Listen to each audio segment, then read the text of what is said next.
Hello friends, welcome to IAS Kheda. तो आज की इस वीडियो में हम लोग सी सेट को रिवाइज़ करने जा रहे हैं।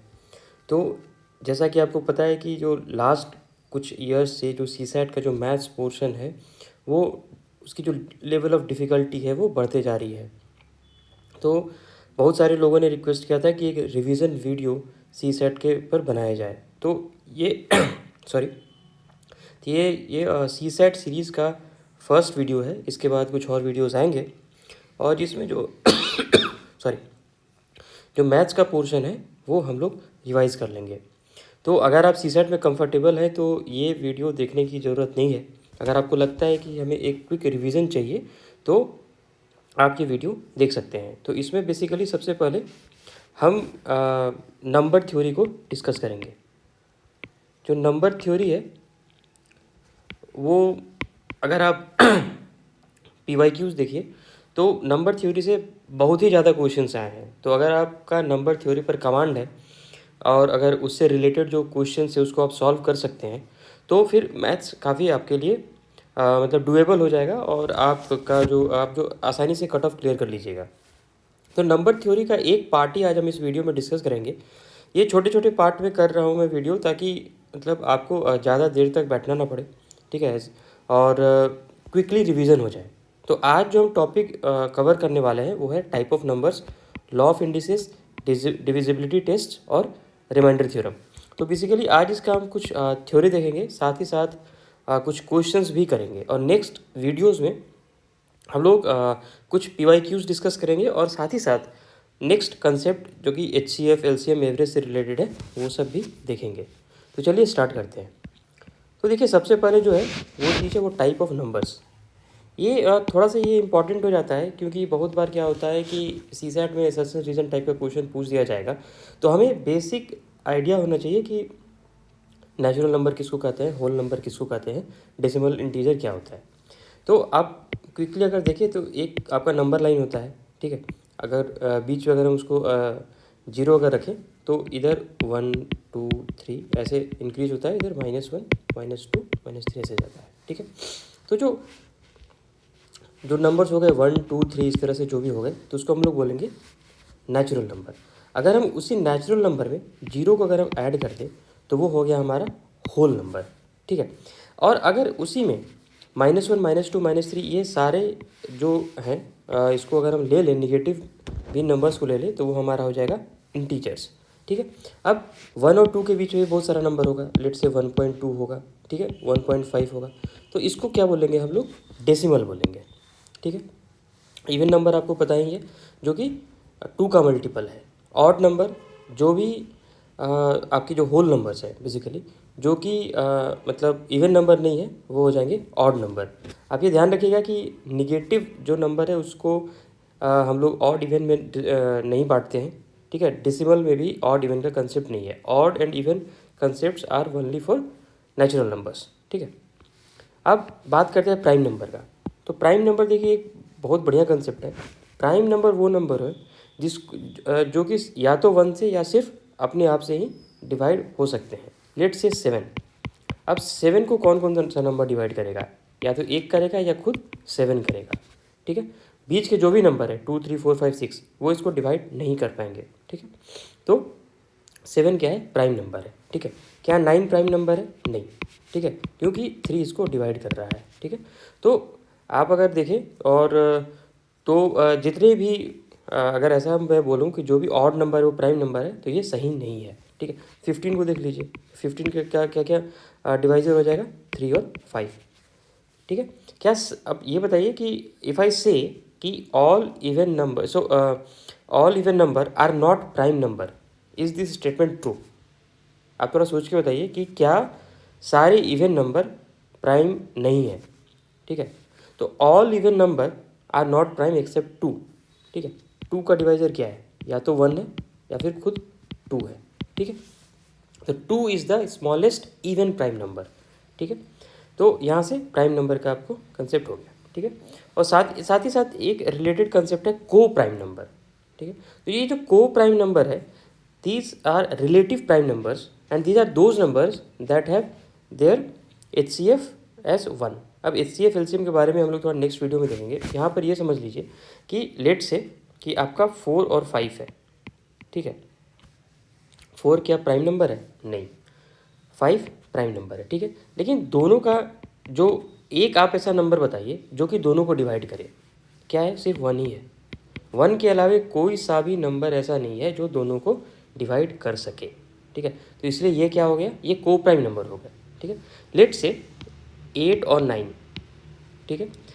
क्या कोई एक के अलावा ऐसा कोई नंबर है जो दोनों को डिवाइड करेगा? नहीं, ऐसा कोई नहीं है, ठीक है। तो 8 और 9 क्या हो गया? को प्राइम नंबर। यहाँ देखिए कि 2 consecutive integers are always prime, ठीक है। तो अब ये ध्यान रखिए कि जो 2 कंसेक्यूटिव इंटीजर्स होते हैं दे आर ऑलवेज प्राइम, ठीक है। एंड फिर अगर नेक्स्ट चलते हैं कंपोजिट नंबर। तो कंपोजिट नंबर क्या आ गया? Numbers that are not prime, those numbers having factors other than 1 और the number itself are composite number. अब यहाँ पर ध्यान, जैसे मान लिया कि 4 है, ठीक है। तो 4 क्या हो गया? इसके अगर मैं फैक्टराइज करूँ, इसके फैक्टर्स हो जाएंगे, 1 से डिवाइड हो जाएगा, 2 से डिवाइड हो जाएगा, 4 होगा। तो 2 जो है इट इज़ डिवाइडिंग 4, ठीक है। तो ये एक 4 एक कंपोजिट नंबर है and 4 is the smallest composite number. 6 को ले लिया, 6 के डिवाइजर्स क्या है? 2, 3, 6 और 1। 6 और 1 के अलावा इसका डिवाइजर क्या है? 2 एंड 3। तो 6 भी एक कंपोजिट नंबर है। यहाँ ध्यान देने वाली ये बात है कि 1 is neither a prime nor a composite. आप इस चीज़ को ध्यान रखिए। नेक्स्ट इज रैशनल नंबर, उसके बाद इरेशनल नंबर, ठीक है। उसके बाद आपका रियल नंबर आता है, फिर एक कॉम्प्लेक्स नंबर आता है। यहाँ पर एक रियल नंबर छूट गया, ठीक है। तो रैशनल इरेशनल नंबर मतलब बहुत ज़्यादा इम्पॉर्टेंट नहीं है सीसेट पॉइंट ऑफ व्यू से, लेकिन फिर भी आप देख लीजिए कि those numbers which can be represented in the form of P by Q where Q is not equal to 0, उसको हम लोग रैशनल नंबर बोलेंगे, ठीक है। और उसके अलावा जो भी नंबर है वो है इरेशनल नंबर, ठीक है। तो जनरली क्या होता है कि रैशनल नंबर अगर कोई भी पी बाई क्यू के फॉर्म में लिख दिए, ठीक है, तो अब इरेशनल नंबर को हम लोग कैसे रिप्रेजेंट करेंगे? तो बेसिकली ये क्या, ये ऐसे नंबर है जो कि मतलब एक तो आपका डेसिमल फॉर्म में होगा, ठीक है, और डेसिमल फॉर्म में होगा और नॉन रिकरिंग होगा, ठीक है। तो मतलब उसका जो वैल्यू है वो कभी रिपीट नहीं होगा। जैसे पॉइंट के बाद होता है क्या है कि दो डिजिट 3 डिजिट के बाद जो है वो पूरा का पूरा सीक्वेंस रिपीट करता है लेकिन इरेशनल के केस में नहीं होता है। अगर मैं एग्जांपल दूं इरेशनल नंबर का, तो सबसे बढ़िया एग्जांपल है √2, ठीक है। तो इसका जो अप्रोक्सीमेट वैल्यू है 1.41, ये ऐसे चलते जाता है, ये कभी ख़त्म नहीं होता है, ये अनएंडिंग है, ठीक है। और ऐसा भी नहीं है कि रिपीटिंग है, मतलब अगर रैशनल नंबर होता तो ऐसा होता 316 316 316, तो ये रिपीट कर रहा है ये सीरीज। इरेशनल में ऐसा नहीं होता है, तो ये रैशनल है, ठीक है। तो इरेशनल नंबर ये हो गया। अब एक आता है कॉम्प्लेक्स नंबर आता है। कॉम्प्लेक्स रियल भी, मतलब रैशनल इरेशनल नंबर मिलकर के रियल नंबर बनाते हैं। कॉम्प्लेक्स नंबर बेसिकली ये मतलब इसको हम लोग एक ऐसे डिनोट करते हैं 3+, इसको हम लोग आयोटा बोलते हैं, आई लिखते हैं, ठीक है। और ये बेसिकली यहाँ पर तो आपका रियल या फिर 2 रियल नंबर होता है, यहाँ पर एक ये आई से हम लोग डोनेट करते हैं, ठीक है। तो कॉम्प्लेक्स नंबर के बारे में ज़्यादा बात नहीं करेंगे क्योंकि ये एग्ज़ाम के लिए इम्पॉर्टेंट बिल्कुल भी नहीं है। तो अगर मैं इसको रिप्रेजेंट करूँ तो आपका इस तरह से आएगा कि सबसे छोटा क्या है? नेचुरल नंबर, उसमें 0 ऐड किया, होल नंबर, निगेटिव नंबर भी ऐड किया तो होगा इंटीजर, ठीक है। इंटीजर के बाद आएगा रैशनल नंबर। रैशनल और इरेशनल अलग है, ठीक है। ऐसा कोई भी नंबर नहीं है जो कि रैशनल भी है इरेशनल भी है, ठीक है, इसलिए यहाँ पर इसको डिसजॉइंट सेट दिखाया है, ठीक है। और दोनों को अगर हम मिला दें तो हो गया रियल नंबर, ठीक है। अब 2 चीज़ें, एक रियल नंबर है, एक इमेजनरी नंबर है, ठीक है। तो जैसे मैं और दोनों को मिला दें तो कॉम्प्लेक्स नंबर है। तो अगर मैं कॉम्प्लेक्स नंबर में जैसे मैं बताया था कि a+i bi के फॉर्म में इसको रिप्रेजेंट करते हैं, इसको हम ऐसे a+ib भी लिख सकते हैं, वो आपके ऊपर डिपेंड करता है। अगर 2+i3 ये एक कॉम्प्लेक्स नंबर है, तो जो आयोटा के साथ जो ऐड हो रहा है वो एक इमेजिनरी नंबर है, ठीक है। वो रियल में एग्जिस्ट नहीं करता है, रियल वर्ल्ड में एग्जिस्ट नहीं करता है, वो बस हम लोग कैलकुलेशन के लिए यूज़ करते हैं, ठीक है। तो ये वेन डायग्राम है जो कि बेसिक्स है आपका, कि आपको बेसिक बहुत नंबर्स के बारे में, नंबर की क्लासिफिकेशन के बारे में आपको बता रहा है, ठीक है। तो चलिए अब कुछ इंपॉर्टेंट चीज़ डिस्कस कर लेते हैं। Law of indices. देखिए बहुत बार पावर से रिलेटेड क्वेश्चन आता है, ठीक है। जैसे मान लिया कि आपको कैलकुलेशन में आ गया कि 3⁶ इंटू 3⁹ ठीक है, तो आप इसको सिंप्लीफाई कैसे करेंगे, ठीक है। या फिर ऐसा आता है कि 2⁴ इंटू 4⁴, इसको आप सिंप्लीफाई कैसे करेंगे, ठीक है। कभी डिवीज़न का आ जाता है, कभी ऐसा आ गया कि 3⁶ प्लस 3�3, इसको सॉल्व कैसे करेंगे, ठीक है। तो ये सब के लिए लॉ ऑफ इंडिसेस है, आप इसको थोड़ा ध्यान से देखिए, ये कैलकुलेशन में आपका हेल्प करेगा, ठीक है। तो जैसे पहला बोल रहा है x⁴ into x⁴b is equal to x⁴a plus B, ठीक है। अब देखिए ये x⁴ है, इसको हम लोग बोलते हैं बेस, इसको बोलते हैं एक्सपोनेंट, ठीक है। तो यहाँ पर आप देखिएगा, तो अगर मैं फर्स्ट 3 की बात करूँ तो सब में क्या है, बेस इज सेम, ठीक है, but exponents are different. Base अगर मतलब डिफरेंट हो गया तो फिर ये चीज़, ये लॉ वैलिड नहीं है। जैसे जैसे मान लिया, ये इस एग्जांपल में देखते हैं, तो 3⁶ इंटू 3⁹, इसको हम लोग लिख सकते हैं 3⁶ प्लस 9 दैट इज़ 3⁵15। ये यहाँ से आता है, इस लॉ से आता है। लेकिन अब मेरा यहाँ पर क्या है कि बेस ही सेम नहीं है, ठीक है। जब बेस सेम नहीं है, अगर एक्सपोनेंट भी हम सेम करा दें तो क्या हम इसको कुछ लिख सकते हैं, नहीं, इसको हम लोग सॉल्व नहीं कर सकते हैं। तो इस तरह के क्वेश्चन को सॉल्व करने के लिए बेस सेम होना ज़रूरी है, जो कि यहाँ नहीं है, ठीक है। अगर मैं डिवीज़न की बात करूँ, ठीक है, तो यहाँ पर क्या हो रहा था कि दोनों पावर प्लस हो रहे थे और ए और बी प्लस हो रहे थे, यहाँ पर ए और बी माइनस हो जाएंगे। जैसे अगर 3⁶ डिवाइडेड बाई 3⁹ करूँ तो इसको मैं क्या ले सकता हूँ, 3⁶ माइनस 9, ठीक है। ये देखिए कि यहाँ पर मल्टीप्लिकेशन और डिवीज़न ही आ रहा है। अगर एडिशन का अगर इशू है तो हम इसको कुछ नहीं कर सकते हैं, ठीक है। ये इसको हमको इंडिविजुअली सॉल्व करना होगा, इसको इंडिविजुअली सॉल्व करना होगा, फिर दोनों को ऐड करना होगा। इस चीज़ को का ध्यान रखिए। अब मान लिया कि 3⁵ है, अब इसका होल टू द पावर 2 है, ठीक है। तो क्या इसको हम लोग क्या, यहाँ पर दोनों मल्टीप्लाई होगा, बेस वही रहेगा, इसको लिखेंगे 3 × 2 ऐसा लिख सकते हैं, ठीक है। इसको अगर, लेकिन हम जो ऐड नहीं करेंगे, ये करेंगे तो ये गलत है, ठीक है। अब इसका ध्यान रखिए। नेक्स्ट, अगर मान लिया कि ये वाला x इंटू y⁴a, ठीक है। अगर मान लिया 3 × 2 है, अब इसका पावर हम लिख देते हैं 4। तो ये जो 4 है ये इंडिविजुअली सब पर डिस्ट्रीब्यूट हो जाएगा। इसको हम इसे 3⁴ इंटू 2⁴ भी लिख सकते हैं, ठीक है। लेकिन अगर 3 + 2⁴ आएगा तो क्या इसको लिख सकते हैं, नहीं, ठीक है, ये गलत है। नेक्स्ट, ये वाला देखिए, अगर मान लिया कि x⁻, मान लिया 3⁻³ है, ठीक है। तो इसको हम लोग क्या कर सकते हैं कि अगर इस नंबर को हम ऐसे भी लिख सकते हैं बाई 1, ठीक है। तो बाई 1 तो मतलब सारा नंबर होता है। इसको क्या कर सकते हैं, जब ये इसको हम चाहते हैं कि इसको, अगर हम इसे यहाँ पर पॉजिटिव बनाना चाहते हैं तो पूरे के पूरे टर्म को हमें नीचे ले जाना पड़ेगा। इसका मतलब यहाँ पर 1⁻3 ये हो जाएगा, 1/3 हो जाएगा। तो ये यही बोलता है, ठीक। इसका उल्टा है, सेम वही है, x/y⁴ माइनस है, ठीक है। अगर मुझे यहाँ पर प्लस a लाना है तो इसको y/x करना पड़ेगा, ठीक है। नेक्स्ट चलिए देखते हैं क्या है। नेक्स्ट अगर मैं बात करूँ तो ये बता रहा है if x⁴ is equal to x⁻y, ठीक है। अब यहाँ ध्यान से देखिएगा, x⁻a is equal to y⁻a, sorry, यहाँ पर क्या है कि base is different but exponent is same, ठीक है। इस केस में क्या होगा, हम यहाँ पर क्या कंक्लूजन निकालेंगे कि x = y, ये हो जाएगा, ठीक है। अब देखिए, अगर बेस अगर सेम है, एक्सपोनेंट डिफरेंट है, तो क्या हो जाएगा, बेस सेम है, ठीक है। तो इस केस में क्या हो जाएगा, a = b, ठीक है। एक्सपोनेंट क्या, अगर हमारा जो है बेस सेम है तो हमारा एक्सपोनेंट भी सेम हो जाएगा। नेक्स्ट, x⁻0 = 1, ये वैलिड है, यूनिवर्सली वैलिड है, ठीक है। अगर 3⁻0 क्या होगा, 1, 0 नहीं होगा, ठीक है। 3 × 0 क्या होता है, 0, बट 3⁻0 क्या होता है, 1, इस चीज़ का ध्यान रखिए। 5⁻0 भी 1 होगा, ठीक है। और बाकी ये सब तो एक नोटेशन है, रूट ए को क्या लिख सकते हैं, ए टू द पावर 1/2, ठीक है, ये क्यूब है, ठीक है।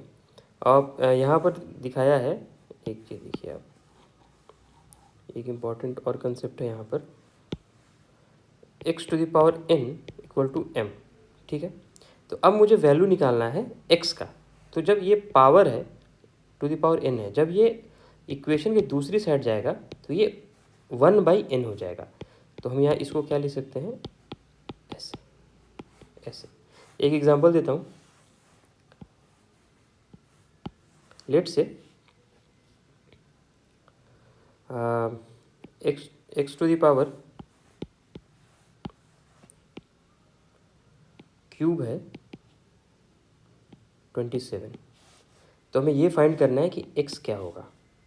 तो अब क्या करेंगे कि ये तो x, जब हम इस जो पावर है उसको इक्वेशन के दूसरे साइड ले जाएंगे, तो अभी ये क्या है, 3/1 है, ठीक है। तो जब ये दूसरे साइड जाएगा तो ये 1/3 हो जाएगा, ठीक है। अब देखिए 27 क्या होता है, हम इसको लिख सकते हैं 3 का क्यूब 1/3, ठीक है।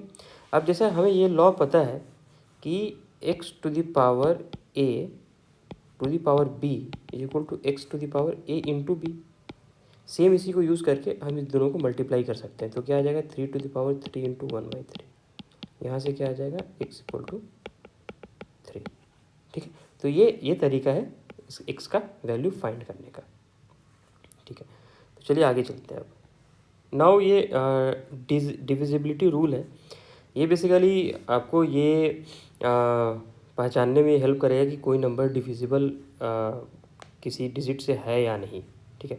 तो जनरली इसमें हम लोग 9 तक देखते हैं और कभी कभी 11 भी आ जाता है। तो चलिए हम लोग बेसिकली 11th तक का देखेंगे और बाकी उसके बाद कैसे होता है वो देख लेंगे। तो 2 का तो बहुत ही सिंपल है कि अगर लास्ट डिजिट 0, 2, 4, 6, 8 रहे तो वो जो डिजिट है वो 2 से डिविजिबल है। फॉर एग्जांपल 2, 1, 2, 4, 6, 8, 0, ये 2 से डिविजिबल होगा। अगर यहाँ पर 2 भी रहेगा, मतलब every even number is divisible by 2। 3 का देखिए, if the sum of the digit is divisible by 3, ठीक है। फॉर एग्जांपल अब मेरे पास एक नंबर है 795। अब हमें ये पता करना है कि ये 3 से डिविजिबल है कि नहीं। तो क्या आप डिवाइड कीजिएगा, नहीं, इतना तो टाइम रहता नहीं है। तो आप सारे डिजिट को जोड़िए, 9, 9, 7, 16 और 5, 21। 21 क्या 3 से डिविजिबल है? हाँ है। तो ये चीज़ जो 795 होगा वो मतलब 3 से डिविजिबल होगा। देख लीजिए, चेक कर लीजिए, 265 इंटू 3 इज 795।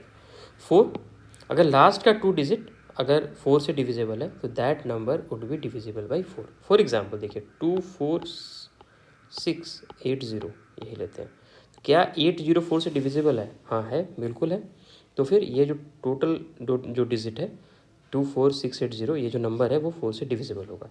क्या 24684 से डिविजिबल है? तो लास्ट का 2 डिजिट चेक कीजिए, तो क्या आएगा, क्या ये तो 68/4 करते हैं, ठीक है, 3470, ठीक है। तो ये भी डिविजिबल है 4 से, ठीक है। मान लीजिए अगर 6 रहता, 2466, क्या ये 4 से डिविजिबल होता? नहीं, क्योंकि 66 इज़ नॉट डिविजिबल बाई 4। तो ये जो नंबर है 2466 ये डिविजिबल नहीं होगा 4 से, ठीक है। नेक्स्ट 5 का देखें, अगर लास्ट डिजिट 0 या 5 है तो वो 5 से डिविजिबल है। मान लिया कि 2960, अगर 0 है तो ये 5 से डिविजिबल है, अगर 5 भी रहता है तो ये नंबर 5 से डिविजिबल होता है। इसके अलावा कोई भी नंबर रहे तो वो 5 से डिविजिबल नहीं है। 6 का देखिए, अगर कोई भी नंबर 2 और 3 से डिविजिबल है तो इसका मतलब वो जो नंबर है वो 6 से भी डिविजिबल है। फॉर एग्जांपल ले लिया 2964। अब ये चूँकि इवन नंबर है तो 2 से तो डिविजिबल है ही, ठीक है।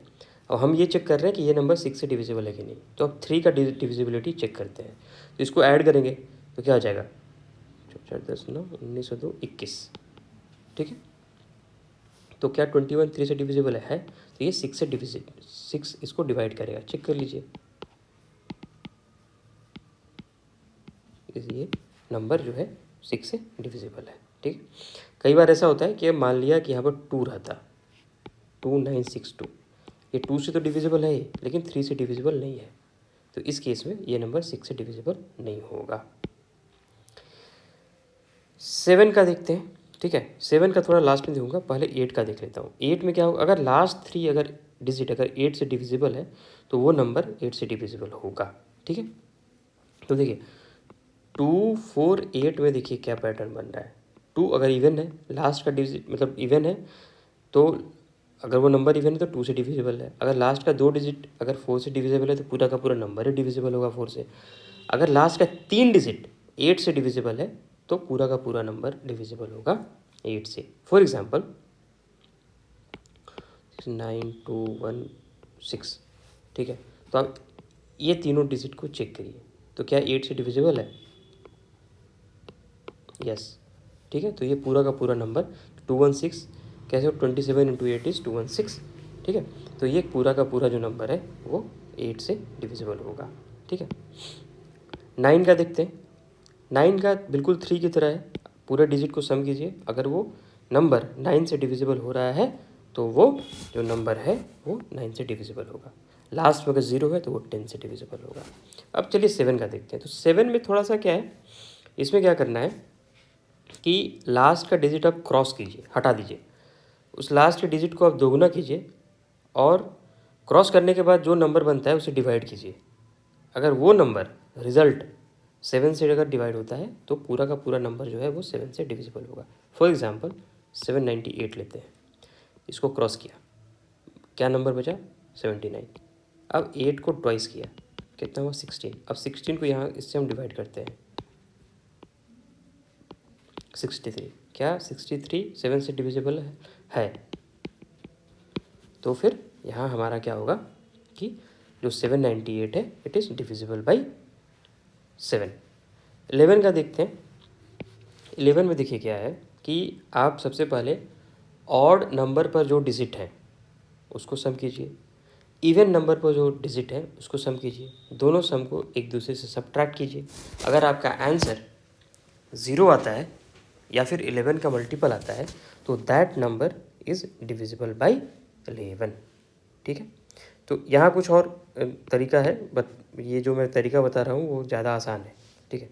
फॉर एग्ज़ाम्पल 50259, ऑड पर डिजिट कौन कौन से हैं? ये 529, तो 9 to 11 5 16। ऑड पर कौन कौन सा, इवन पर कौन कौन सा डिजिट है? 1 2 3 4 5, 2 ये हो गया, दोनों का सम कीजिए 5, घटा दीजिए 11। क्या 11 11 से डिविजिबल है? बिल्कुल, तो ये नंबर भी 11 से डिविजिबल होगा। 12 के केस में देखिए, तो 12 कोई भी नंबर अगर 4 और 3 से डिविजिबल है तो वो जो नंबर है 12 से भी डिविजिबल है, ठीक है। तो बस अब 2 से लेकर के 11 तक आप ध्यान रखिए, बाकी अपने आप वो हो जाएगा, ठीक है। अब कुछ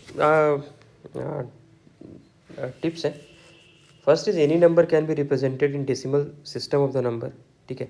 ये बेसिकली जब हम लोग नंबर को बाइनरी हेक्साडेसिमल में जब करते हैं तब ये चीज़ आता है, ठीक है। और डेसिमल सिस्टम नंबर यही है 0 to 9 जो हम लोग जो पढ़ते हैं वो इसको डेसिमल सिस्टम बोलते हैं। और next is the difference between two number और ऑलवेज डिविजिबल बाई 9। सॉरी यहाँ पर कुछ गलत हुआ है। अगर दो नंबर ले लें XY, ठीक है, अब हम इसको चेंज कर देते हैं, डिजिट का जो प्लेस है वो चेंज करते हैं YX, तो जो दोनों का जो डिफरेंस होगा वो 9 से डिविजिबल होगा, ठीक है। चलिए मैं इसको आपको प्रूफ करके दिखाता हूँ। ये देखिए बहुत बढ़िया कंसेप्ट है कि कोई भी नंबर है, लेट से 69, इसको हम लोग ऐसे लिख सकते हैं 6 इंटू 10 प्लस 9, ठीक है। क्यों? ये देखो जो 69 है ये यूनिट्स प्लेस पर, ये टेंस प्लेस पर है, ठीक है। तो इसको हम ऐसे एक्सपेंड कर सकते हैं 9 इंटू 1 6 इंटू 100। सिमिलरली 732, तो ये ones place, tens place, 100th place, इसको हम लोग ऐसे लिख सकते हैं 7 इंटू 100 मतलब अगर ये 2 नंबर से आगे है तो यहाँ पर 2 जीरो लगा दो। 3 इंटू 10 प्लस 2 ऐसे लिख सकते हैं, ठीक है। उसी तरह से अगर कोई एक्स वाई एक नंबर है, इसको हम लोग 10x प्लस वाई लिख सकते हैं। अगर हम दोनों डिजिट को रिवर्स कर दें तो ये वाई एक्स हो जाएगा, ठीक है। तो इसको हम क्या लिख सकते हैं, 10y प्लस एक्स। अब दोनों को घटाइए, इन दोनों को सब्ट्रैक्ट करेंगे तो क्या हो जाएगा, 10x minus X plus Y minus 10y, 9x minus 9y, 9x minus Y. ये हमेशा जो है डिफरेंस 9 का मल्टीपल होगा, इसीलिए जो डिफरेंस है हमेशा 9 से डिविजिबल होगा। नेक्स्ट,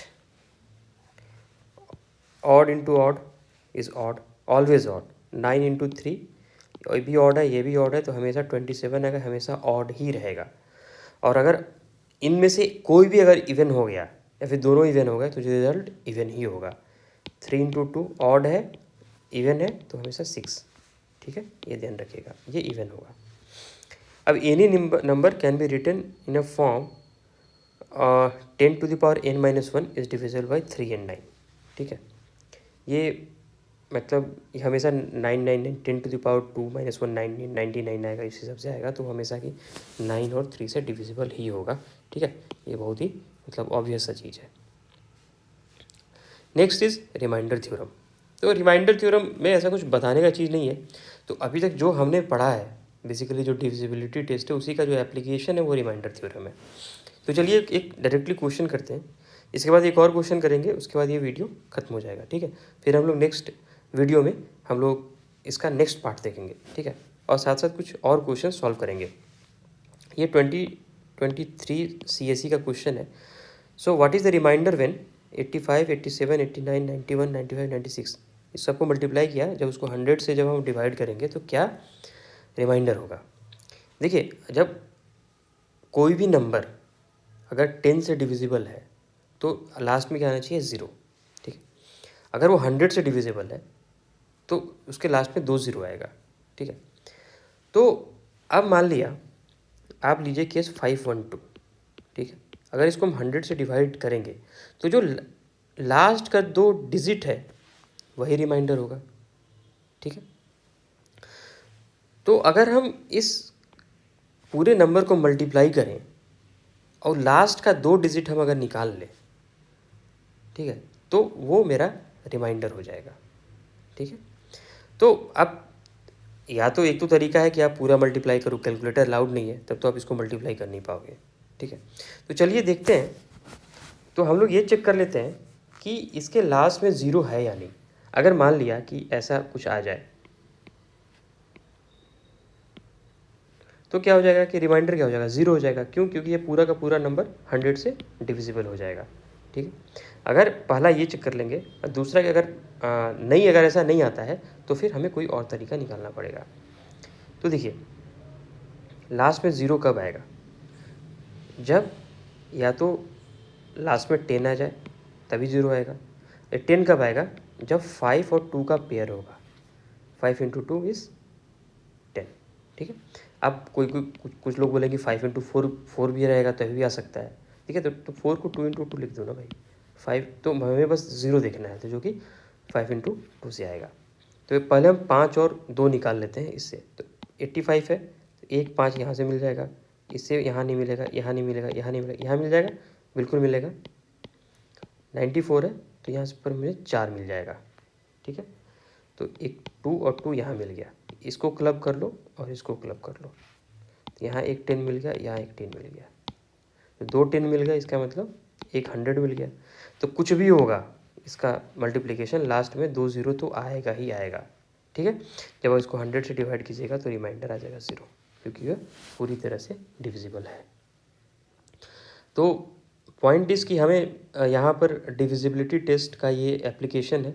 तो इस तरह से आप इसको इस तरह से अगर आप सॉल्व करते हैं तो बहुत आसानी से हो जाएगा। तो नेक्स्ट क्वेश्चन इस, तो ये 2192 नहीं है, बेसिकली ये 2 टू दी पावर 192 है, ठीक है। अब हमें ये फाइंड करना है कि जब 2 टू दी पावर 192 को हम 6 से डिवाइड करें तो what will be the remainder. ठीक है। तो ये बहुत ही डिफ़िकल्ट क्वेश्चन था, ये भी 2023 CSE का क्वेश्चन है। और अगर आपको इसका ट्रिक पता है तभी आप सॉल्व कीजिए, नहीं तो मत कीजिए, नहीं तो फिर बनेगा नहीं। ठीक है। तो अब देखिए, अगर ऐसा क्वेश्चन आता है ना कि अगर कोई भी नंबर है, अगर हम उसको यहाँ पर अगर हम उसको किसी और नंबर से डिवाइड कर रहे हैं, तो अगर रिमाइंडर निकालना है तो सबसे पहले हम क्या करते हैं कि ऊपर के एक्सप्रेशन में जैसे 2192 है, तो यहाँ पर हम लोग एक 6 लाने का हम कोशिश करेंगे। यहाँ पर मतलब कुछ भी 6 प्लस माइनस कुछ आ जाए। ठीक है, ऐसा करने से हम ऐसे प्रोसीड करेंगे। देखिए, ठीक है। अब देखिए, यहाँ 2 है।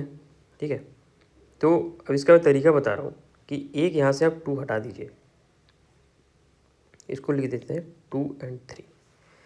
ठीक है, अब क्यों लिखा मैं बाद में बताऊँगा, पहले इसको सॉल्व करते हैं। यहाँ 3 है, हम यहाँ पर 3 जनरेट करने का कोशिश करेंगे। तो 3 कैसे जनरेट होगा? अब 2 टू द पावर 192 है, तो हम इसको लिख सकते हैं 2 to the power 2 to the power, ऐसे लिख सकते हैं। मैंने लॉ ऑफ इंडिसेस में बताया था कि x to the power a to the power b is equal to x to the power a into B. देखिए, वो सब यहाँ पर यही यूज़ हो रहा है, तो हम बस उसी को यूज़ कर रहे हैं। ठीक है, तो 66 इंटू 2 क्या हो गया? 192। ठीक है, नहीं, तो जगह 18 1 अच्छा, ठीक है, चलो वही 2 9 सा होगा। ठीक है, सॉरी, इसको लिख सकते हैं 2 टू द पावर 2 इंटू ये। ठीक है, ये क्या आ गया, और नीचे लिख दिया 2 इंटू 3। ठीक है, अब इसको देखिए हम लोग क्या करेंगे। ये 4 है, 4 प्लस 4 हो गया, इसको लिख दिया 3 plus 1 to the power 96 2 into 3। ठीक है,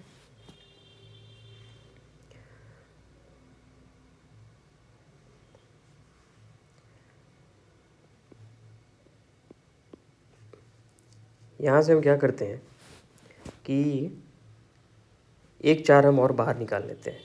ठीक है, जब हम अगर 4 बाहर निकालेंगे तो यहाँ पर मेरा आ जाएगा 4/2 into 3 plus 1 to the power 95/3। अब हम इसको सॉल्व करेंगे। ठीक है, 4/2। ठीक है, अब देखिए, अगर मैं इसको एक्सपैंड करूं, ठीक है, तो 1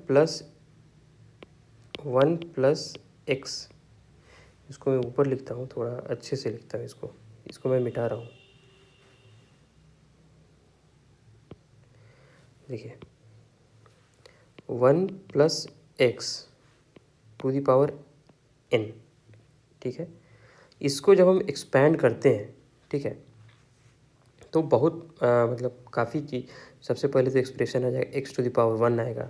ठीक है, प्लस कुछ नंबर आएगा, वो मैं लिख नहीं रहा, x to the power n-1 आएगा, इंटू समथिंग आएगा, इंटू 1 टू द पावर 1 आएगा, यहाँ कुछ नंबर रहेगा, प्लस क्या होगा कि देखो, ये पावर घटता जाएगा, x के ऊपर पावर घटता जाएगा, 1 के ऊपर पावर बढ़ता जाएगा, x टू द पावर, यहाँ कुछ न कुछ एक कांस्टेंट रहेगा। ठीक है, इसको बोल दिया C1 बोल दिया। यहाँ पर x to the power n-2 रहेगा, इंटू 1 टू द पावर 2 रहेगा। तो जब आप दोनों का पावर ऐड करोगे तो वो n होगा। इसी तरह से ये चलता जाएगा। लास्ट में अगर मैं लास्ट का डिजिट अगर मैं करूँ तो यहाँ पर x आएगा, into 1 to the power n-1 आएगा, plus 1 to the power n आएगा, इंटू सम कॉन्स्टेंट Cn। यहाँ कॉन्स्टेंट आप कुछ भी ले सकते हो। ठीक है, तो अब देखो, अब नीचे क्या है, मेरा x है। ठीक है, यहाँ पर मतलब x को अगर हम 3 रख देते हैं, इसको हटाओ अभी। ठीक है, यहाँ तक समझ गए। अब हम उसको इसी तरह से लिखते हैं, तो देखो यहाँ क्या आएगा, 3 to the power 95 plus some constant 3 to the power 94 into 1, मतलब 1 तो चलते जाएगा, 1 का कोई मतलब नहीं है। लास्ट में क्या हो जाएगा, 3 into 1 into some constant plus यहाँ पर आ जाएगा 1/3। ठीक है, इसको एक बार मैं फिर से समझा रहा हूँ। 1 plus X to the power n को हम इस हिसाब से इसको एक्सपैंड करेंगे। ठीक है, n कुछ भी हो सकता है, कोई भी आपका नेचुरल नंबर है। ठीक है, अब हम x को 3 रख दिया। ठीक है, तो 3 रख दिया तो इस तरह से आ गया और नीचे भी 3 हो गया। ठीक है, तो अब देखो कि ये जो भी नंबर्स हैं ये सारे के सारे 3 से डिवाइड हो जाएंगे। ठीक है, क्या नहीं डिवाइड होगा ये, तो ये यहाँ से तो मुझे रिमाइंडर नहीं मिलेगा। रिमाइंडर कहाँ से मिलेगा? यहाँ से मिलेगा, इस 1 से। तो अब 4/2 है, अब 4/2 को हम सबसे मल्टीप्लाई करते जाएंगे तो लास्ट टर्म मुझे क्या बचेगा? 4 इंटू 1/2 इंटू 3। ठीक है, इसको 4/6 लिख दीजिए। तो देखिए, तो 6 यहाँ पर 4 बच रहा है, तो अगर जब 6 जब 4 को डिवाइड करेगा तो रिमाइंडर क्या आ जाएगा? 4। वही उसका आंसर है। ठीक है, अब इसमें से बहुत ज़्यादा डिस्कशन हो सकता है इस पर। एक डिस्कशन पहला होगा कि हमने 4 और 2 को काटा क्यों नहीं? 2 से तो 4 तो कट जाएगा, 2 इंटू 2 इज़ 4। तो अगर हम ऐसा करते तो हमसे क्या पूछा है कि जब this number when divided by 6 what would be the remainder. अगर हम काट देते तो उस केस में बस 3 बचता, और उस केस में जो हमें आंसर मिलता वो क्या होता? Remainder when 2 to the power 192 would be divided by 3। ठीक है, इसीलिए हमने यहाँ पर 2 को क्रॉस नहीं किया। दूसरा, वो ये भी बोल सकता था कि इसको क्या करते कि 192 तो था ही। ठीक है, इसको लिख देते 2 टू द पावर मतलब 8 टू द पावर 64, और 6 प्लस 2 कर देते, फिर हो जाता 64/6 कर देते। ठीक है, तो देखो यहाँ प्रॉब्लम क्या होता कि लास्ट जो टर्म आपका मिलता वो होता 2 टू द पावर 64/6। तो फिर 2 टू द पावर 64 कैसे कैलकुलेट करोगे? तो वहाँ एक प्रॉब्लम आता। तो बस मुझे यहाँ 1 जनरेट करना था, इसलिए मैंने उसको 3 + 1 के फॉर्म में तोड़ा। ठीक है, तो ये ट्रिक है। और अगर आपको अगर ये मतलब ये प्रोसेस आपको नहीं पता है तो आई वुड सजेस्ट कि आप ये इस क्वेश्चन को छोड़ ही देना एग्ज़ाम में, क्योंकि ये डिफ़िकल्ट क्वेश्चन है। ठीक है, तो इस वीडियो में इतना ही। नेक्स्ट वीडियो में हम लोग HCF, APGP, बाकी जो नंबर थ्योरी के जो चीज़ें हैं, परसेंटेज, उसको डिस्कस करेंगे। ठीक है, सो आई होप आप लोगों को ये वीडियो अच्छा लगा होगा। So thanks for watching this video. Have a nice day. Thank you.